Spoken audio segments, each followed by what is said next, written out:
Hi hello guys welcome back my YouTube channel. ನಾನು ನಿಮ್ಮ ಹಳ್ಳಿ ಹುಡುಗಿ ರಮ್ಯಾ ಸಂತೋಷ್.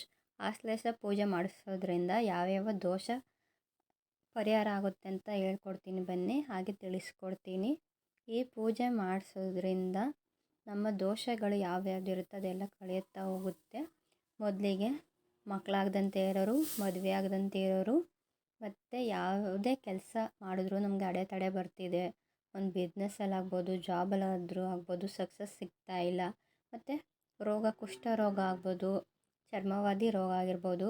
ಇದೆಲ್ಲ ಏನಕ್ಕೆ ಅಂದರೆ ಸರ್ಪದೋಷ ಇರೋದ್ರಿಂದ ಎಲ್ಲ ಕಾರ್ಯಗಳು ಅಡೆತಡೆ ಆಗಿರ್ಬೋದು, ಆ ಥರ ಉಂಟಾಗ್ತಾ ಇರುತ್ತೆ. ನೀವೇನೇ ಮಾಡಿದ್ರೂ ಅದು ಸುಗಮವಾಗಿ ಆಗಲ್ಲ. ಮತ್ತು ಇದು ದೋಷ ಯಾವ ಥರ ಆಗುತ್ತೆ ಅಂದರೆ, ನಮಗೆ ಪೂರ್ವಜರು ಮಾಡಿರುವಂತಹದ್ದಾದರೂ ಆಗಿರ್ಬೋದು, ಇಲ್ಲ ನಾವೇ ಎಲ್ಲಾರೋ ವೆಹಿಕಲ್ ಹೋಗುವಾಗ ಹತ್ತಿಸಿರ್ಬೋದು, ಹುತ್ತನ ಹೊಡೆದಾಕಿರುವಂತಹದ್ದು. ಬೇರೆ ಈಗ ಗೊತ್ತಿಲ್ಲದಂತೆ ಮಾಡೋದು ದೋಷ ಆಗುತ್ತೆ, ಗೊತ್ತಿದ್ದು ಮಾಡ್ತೀವಿ ಅಂತಂದ್ರೆ ಅದು ಪಾಪಗಳಾಗುತ್ತೆ ಅಂತ ಈ ಪೂಜೆಯಲ್ಲಿ ಹೇಳ್ತಾರೆ. ಗೊತ್ತಿದ್ದು ಏನು ಮಾಡ್ತೀವಿ ಅಂದರೆ, ಹುತ್ತ ಇರುತ್ತೆ, ಹುತ್ತ ಹೊಡೆದಾಕ್ತೀವಿ, ಮತ್ತು ಅದು ಹಾವು ಮೊಟ್ಟೆ ಇರುತ್ತೆ ಅದು ಹೊಡೆದಾಕ್ತೀವಿ, ಮನೆ ಕಟ್ಟೋಕ್ಕೋಸ್ಕರ ನಾವು ಯಾವುದೋ ಜಾಗ ಇರುತ್ತೆ ಅದನ್ನು ಹೊಡೆದಾಕಿ ಸೈಟ್ ಮಾಡ್ತೀವಿ. ಇದೆಲ್ಲ ಪಾಪಗಳಾಗತ್ತೆ ಅಂತ ಈ ಪೂಜೆಯಲ್ಲಿ ಹೇಳ್ತಾರೆ. ಮತ್ತು ಈ ಪೂಜೆ ಮಾಡುವಾಗ ಶ್ರದ್ಧೆ ಭಕ್ತಿ ತುಂಬಾ ಮುಖ್ಯ ಆಗಿರುತ್ತೆ. ಆ ಮಂತ್ರ ಪಾಠನೆ ಮಾಡಬೇಕಾದ್ರೆ ನಾವು ನೀಟಾಗಿ ಕುಂತ್ಕೊಂಡು ಕೇಳಿಸ್ಕೊಂಡು ಇರಬೇಕು. ಮತ್ತು ಎಷ್ಟೋ ದೋಷಗಳು ಅರ್ಧಕ್ಕರ್ಧ ಅಲ್ಲೇ ಕಳೆದೋಗುತ್ತೆ ಅಂತ ಸಹ ಹೇಳ್ತಾರೆ.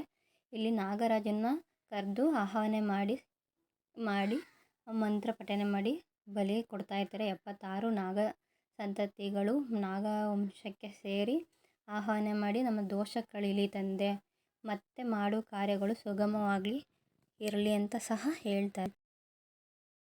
ಈ ಪೂಜೆ ಮಾಡಿಸಿದವರು ನಾನ್ ವೆಜ್ನ 12 ಡೇಸ್ ತಿನ್ನೋ ಆಗಿಲ್ಲ.